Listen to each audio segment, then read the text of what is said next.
ഞാൻ കേൾക്കുന്ന പാട്ട് എന്റേത് മാത്രമാണെന്ന് ഗാനരചയിതാവ് ഷിബു ചക്രവർത്തി പറഞ്ഞു. സ്മൃതി സാംസ്കാരിക പൈതൃക പഠനവേദി സംഘടിപ്പിച്ച യൂസഫ് അലി കേച്ചേരി അനുസ്മരണവും ഗാനരചയിതാവ് ഷിബു ചക്രവർത്തിക്കുള്ള പുരസ്കാര സമർപ്പണവും പ്രതിഭകളെ ആദരിക്കുന്ന ചടങ്ങിൽ യൂസഫ് അലി കേച്ചേരി സ്മൃതി പുരസ്കാരം സ്വീകരിച്ച ശേഷം സംസാരിക്കുകയായിരുന്നു അദ്ദേഹം. അറിയാവുന്നൊരു യൂസഫ് അലിയുണ്ട്. ഒരുപക്ഷെ ഒരു കലാകാരനെ നമ്മൾ മനസ്സിലാക്കുന്നത് പേഴ്സണലായിട്ടാണ്, നമ്മുടെ വ്യക്തിപരമായിട്ടുള്ള ഇതിലായിരിക്കും. ഞാൻ കേൾക്കുന്ന ഒരു പാട്ട് എൻ്റെ മാത്രം പാട്ടാണ്. അത് വയലാർ എഴുതിയതായാലും ആരെഴുതിയതായാലും അത് എൻ്റെ അടുത്തേക്ക് വരുമ്പോൾ എൻ്റെ മാത്രമായിട്ട് മാറുന്നു, വെരി സബ്ജക്റ്റീവ് ആവും. ഞാൻ ആ വിഷയത്തിലേക്ക് പോകുന്നതിന് മുൻപ് ഏറ്റവും പ്രധാനപ്പെട്ട മറ്റൊരു കാര്യമുണ്ട്. ഇവിടെ ആദരിക്കപ്പെട്ട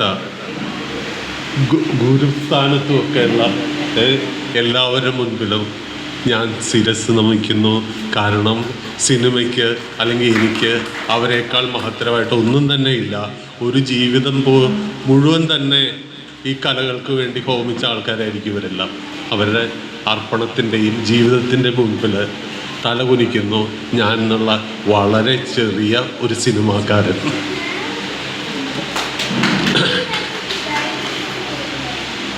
ഞാൻ ആ പേഴ്സണൽ ഇത് പറഞ്ഞതെന്ന് വെച്ച് കഴിഞ്ഞാൽ, എനിക്കറിയാവുന്ന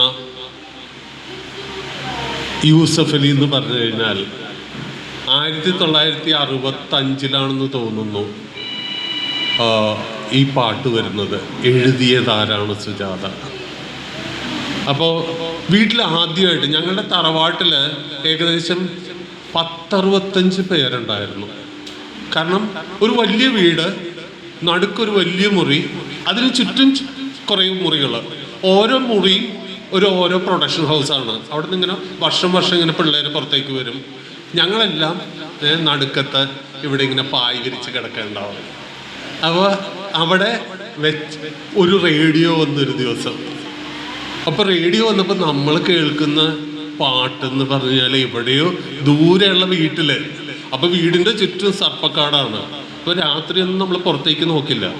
കാരണം അതിൻ്റെ ഇടയിൽ കൂടി അപ്പുറത്തെ വീട്ടിൽ കത്തിച്ചേക്കുന്ന വിളക്കിൻ്റെ തിരിയായിരിക്കും, പക്ഷെ സർപ്പത്തിൻ്റെ കണ്ണാണത് എന്നുള്ളതാണ് നമ്മുടെ ധാരണ. അതുകൊണ്ട് ഇരുട്ടത്തേക്ക് നമ്മൾ അങ്ങനെ നോക്കില്ല. പക്ഷെ അവിടെ നിന്നുള്ള ഈ പാട്ട് വന്ന് കാതിൽ വീഴും. അപ്പം ഇവിടെ റേഡിയോ ഫിക്സ് ചെയ്ത് തുടങ്ങിയിട്ടില്ല. പുതിയ റേഡിയോ കൊണ്ടുവന്നിട്ട് ഇവർ ഫിക്സ് ചെയ്യുന്നു, മറ്റേത് ചെയ്യുന്നു, ഇത് ചെയ്യുന്നു. ഒരു വല പോലൊരു സാധനം വലിച്ചു കെട്ടുന്നു. അപ്പോഴേക്കും അവിടെ എഴുതിയതാരാണ് സുജാത പാടിത്തുടങ്ങി. 1965 സുജാത നിന്റെ കരിമിഴിക്കോണിലെ കവിത എന്ന ശുദ്ധഗാനം ആകാശവാണിയിലൂടെ കേട്ട കുട്ടിക്കാലം അദ്ദേഹം അനുസ്മരിച്ചു. സേവ്യർ ചിറ്റിലപ്പിള്ളി MLA അനുസ്മരണ സമ്മേളനം ഉദ്ഘാടനം ചെയ്തു.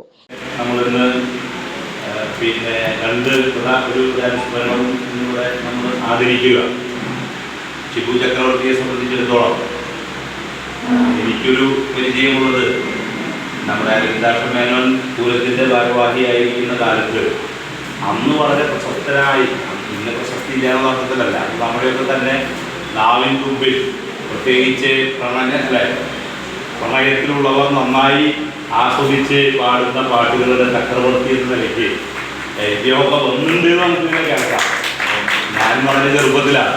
അപ്പോൾ വടക്കാഞ്ചേരിയായി ദീർഘകാലമായി ബന്ധമുള്ള പ്രിയപ്പെട്ട ഷിബു ചക്രവർത്തിയെ ഇങ്ങനെ കൊണ്ടുവന്ന് നമുക്ക് ആദരിക്കാനുള്ള അവസരം ലഭിച്ചു. പ്രത്യേകിച്ച് സ്മൃതി അതിനുവേണ്ടി മുൻകൈയെടുത്തു. നേരത്തെ ഞാൻ വരുമ്പോൾ ഇവിടെ അധ്യക്ഷ പ്രസംഗത്തിൽ പറഞ്ഞത് ഒരുപാട് വ്യക്തിത്വങ്ങൾ ഇവിടെ വന്നിട്ടുണ്ട്. ഷിബു ചക്രവർത്തി വടക്കാഞ്ചേരിയിൽ വന്നിട്ടുണ്ട്. വടക്കാഞ്ചേരിക്കാർ ആദരിക്കുന്നു എന്ന ഒരു പ്രത്യേകത കേരളത്തിലുണ്ട്.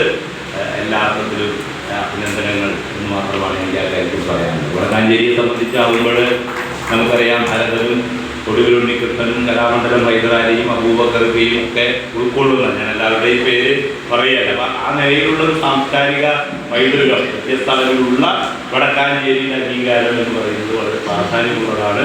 നേരത്തെ ചന്ദ്രമോഹനൻ അദ്ദേഹം പറഞ്ഞ പോലെ എപ്പോഴാണ് പ്രസക്തി ഉണ്ടാവുക, എപ്പോഴാണ് പബ്ലിസിറ്റി ഉണ്ടാവുക എന്നറിയില്ല. അതിനൊക്കെയുള്ള പ്രായം അവശേഷിക്കും. പക്ഷെ ഇപ്പോൾ പബ്ലിസിറ്റി ഉണ്ട്. കേരളത്തിലൊരാൾക്കും അല്ലെങ്കിൽ പാട്ടറിയുന്ന ഒരാൾക്കും പരിചയപ്പെടുത്തുന്ന കാര്യം പാരഡി ഗാനങ്ങളുടെ കാലത്താണ് ഇപ്പോൾ നമ്മൾ ജീവിക്കുന്നത്. എന്തെഴുതിയാലും പാട്ടാണ്, എന്തെഴുതിയാലും കവിതയാണ്. അതിപ്പോൾ ഇതിൽ കവിതയില്ലേ എന്ന് ചോദിച്ചാൽ പിന്നെ രക്ഷയില്ല. അതിൽ നിന്ന് വ്യത്യസ്തമാണെന്ന് ഞാൻ സ്വകാര്യത്തിലൊന്ന് പറയുന്നത്. അത് ചിലപ്പോൾ പഴഞ്ചനായി കാണും. നമ്മളൊക്കെ ചിലപ്പോൾ കൈകുണ്ടിയൊക്കെ ഇരിക്കുന്നുണ്ട്, കൈകുണ്ടി ഇപ്പുറത്ത് ഇവരൊക്കെ. അതല്ല, കുറേ കൂടി ആഴത്തിലുള്ളത് വളരെ പ്രാധാന്യമുള്ളതാണ്. ഇന്ന് അങ്ങനെ ആഴത്തിൽ വേണ്ടതില്ല എന്ന ഒരു കാലഘട്ടത്തിലൂടെ പോകുന്നു എന്നുള്ളത് കൊണ്ട് അതും മോശമാണ് എന്ന് പറയാൻ കഴിയാത്ത സാഹചര്യമാണ്. തീർച്ചയായും വളരെ സ്മൃതി സാംസ്കാരിക പൈതൃക പഠനവേദി പ്രസിഡന്റ് ജോസഫ് പൂമല അധ്യക്ഷത വഹിച്ചു. മുൻ MLA TV ചന്ദ്രമോഹൻ പുരസ്കാര സമർപ്പണം നടത്തി. ഈ സമ്മേളനം അതിൻ്റെ പ്രാധാന്യത്തെക്കുറിച്ച് അറിയുന്നവരാണ് നിങ്ങളെല്ലാവരും. എങ്കിലും ജോസഫ് പറഞ്ഞു, എനിക്ക് വളരെ തിരക്കുള്ളത് കൊണ്ട് വേഗം പോകേണ്ടതുകൊണ്ടാണ് എന്നെ പ്രസംഗിക്കുന്നത്. നോട്ടീസിൽ പറഞ്ഞ പ്രകാരമാണെങ്കിൽ MLA പറഞ്ഞ് വന്ന സമയമാണ് കറക്റ്റ്. MLA-മാർക്ക് ഒരു ഗ്രേസ് ടൈമുണ്ട്. ഞാൻ വന്ന സമയം കഴിഞ്ഞ് കുറേ സമയമായി. അപ്പോൾ അതുകൊണ്ട് എൻ്റെ സമയക്കുറവുകൊണ്ടല്ല ഇപ്പോൾ ഈ തുടങ്ങുന്നത് എന്ന് നിങ്ങൾ ആദ്യം മനസ്സിലാക്കുക.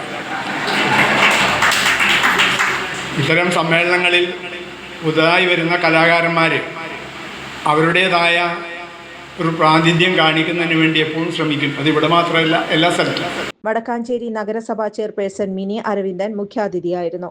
വടക്കാഞ്ചേരി നഗരസഭാ പ്രതിപക്ഷ നേതാവ് PN വൈശാഖ്, കേരളവർമ്മ വായനശാല പ്രസിഡന്റ് V മുരളി, സാംസ്കാരിക പ്രവർത്തകൻ ശശികുമാർ കൊടക്കാടത്ത്, സൃഷ്ടി സാംസ്കാരിക വേദി പ്രസിഡന്റ് അജീഷ് കർക്കിടകത്ത് എന്നിവർ പ്രസംഗിച്ചു. കൊമ്പുവാദ്യ കലാകാരൻ മച്ചാട് കൃഷ്ണൻകുട്ടി നായർ, ഛായാഗ്രഹകൻ മണികണ്ഠൻ, വടക്കാഞ്ചേരി സാഹിത്യകാരൻ ഉണ്ണികൃഷ്ണൻ വിരുപ്പാക്ക, നർത്തകി കലാമണ്ഡലം റോജ, നാടക നടൻ തോമസ് പൂമല എന്നിവരെ ചടങ്ങിൽ ആദരിച്ചു. Sreekrishna College for Health Care and Media Studies, വിവോക് medical app, nursing diploma, paramedical കോഴ്സുകളിലേക്ക് അഡ്മിഷൻ ആരംഭിച്ചിരിക്കുന്നു. മികച്ച ആശുപത്രികളിലും ഫാർമസികളിലും പരിശീലനം. ദാരിദ്ര്യരേഖയ്ക്ക് താഴെയുള്ളവർക്ക് പ്രത്യേകാനുകൂല്യങ്ങൾ. കൂടാതെ ഓൺലൈൻ ക്ലാസുകളും ഇവിടെ ലഭ്യമാണ്. 9800 വനിതകൾക്ക് ജോലി നേടിക്കൊടുത്ത വടക്കാഞ്ചേരിയിലെ 28 വർഷത്തെ പാരമ്പര്യമുള്ള അംഗീകൃത സ്ഥാപനം. +2 തോറ്റവർക്കും ജയിച്ചവർക്കും പ്രവേശനം. Sreekrishna College for Health Care and Media Studies, Ottupara bypass junction, Arabian മെഡിക്കൽസിന് സമീപം, അറേബ്യൻ ടയേഴ്സിന് മുകളിൽ. കൂടുതൽ വാർത്തകൾക്ക് ഞങ്ങളുടെ ചാനൽ സബ്സ്ക്രൈബ് ചെയ്യുക. ഫേസ്ബുക്ക് ഫോളോ അപ്പ് ചെയ്യുക. വാർത്തകൾ വേഗത്തിലറിയാൻ Anytime News.